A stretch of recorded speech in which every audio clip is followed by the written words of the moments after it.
Zdravte lidi, vítejte zpátky u našeho pořadu Koňské kraviny.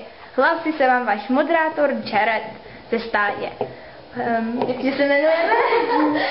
Ráň životí smečka. Aha, ze stáje Ráň životí smečka. Počkat, to nedává smysl.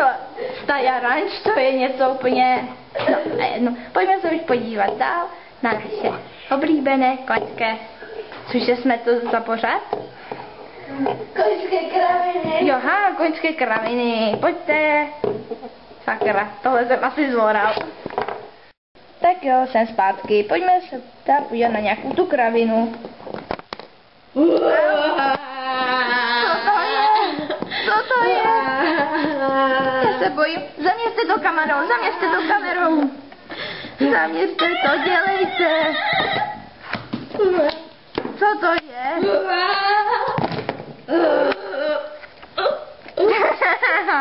Co to mělo být?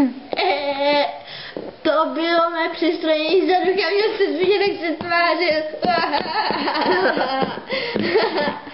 Doufám, že to nebylo vidět v kameře.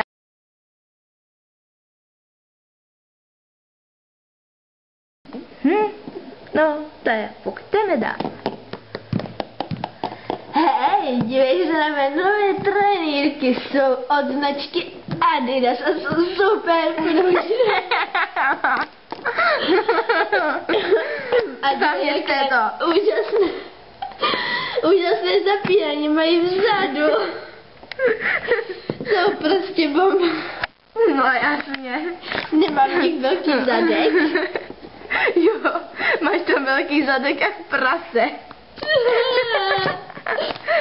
No. To je okamžitě reklamovat. Jo, to řeknu mamince. Zlatička. Ne, že já jsem se zmiňoval. Co pojďte, že jsme maminky. Mami! Běž pryč! Ahoj. Ne, vypadni. No tak. Běž se s tou svojí novou ohlávkou nadrdat jinde. Nebuď tak zlý na maminku. A proč ne, ty jsi za mě taky zlá? Nedostaneš, mlíčko. Čau. Já mléko nemám rád. Jak to, že ne? Včera si říkal, že ještě kdybych mu dala med, tak je to nejlepší mléko na světě. Oj, bych se pozvracel. Jo, a ještě nezapomeň se jít vyčunat do sedíčka, nebo se počulinkáš. Mami, to už bylo v minulém natáčení. Běž pryč, mami. A proč? Rušíš mi to. Nejkrásnější a nejlepší klisna ze všech. Proč myslíš, že jsi mě vzal Jacob, he? Jo, a Jacob teďka nějak hrozně pelicha, nepřibližuj se k němu, jo? Kdo? Jacob. Ty jsi... Dejme si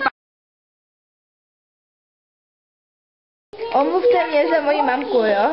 Ona je taková, no, prostě střelená někdy. Tak jdeme se podívat na další scénu. Zatím v noci. Umíš se pustit na pesku? Co to? Co to je? Co tam děláš, Flamengo? Tady je to. Co to je? Ale nic. To je šampon? Jasně, šauma. Pojď se vlastně. to budu mít římu, jak nikdo nikdy přede mnou. Před co? Já jsem špatný. Říkám, že nikdo nebude mít římu, jak já ji budu mít nejlepší. A to nejkrásnější.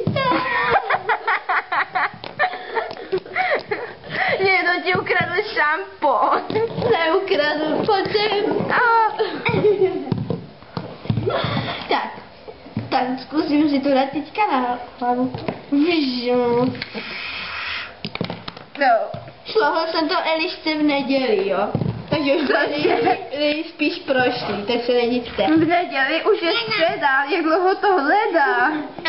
Už 2 roky. Cože? Počkej, to může hledat od středy 2 roky.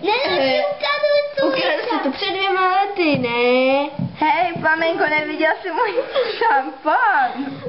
Ne, Protože ti voní hříva po mém šamponu. Jak jsi dostal k nám do baráku? Musíš dělat skočit, papa. Flamengo! No, nechtěl bych být na flamengovém místě. A takhle to dopadá, když si někdo vypůjčí věc bez dovolení, že flamengo? Ne. Nechceme pít. Tak jo, těšte se na příští díl s koňskými srandičkama. Zatím čau!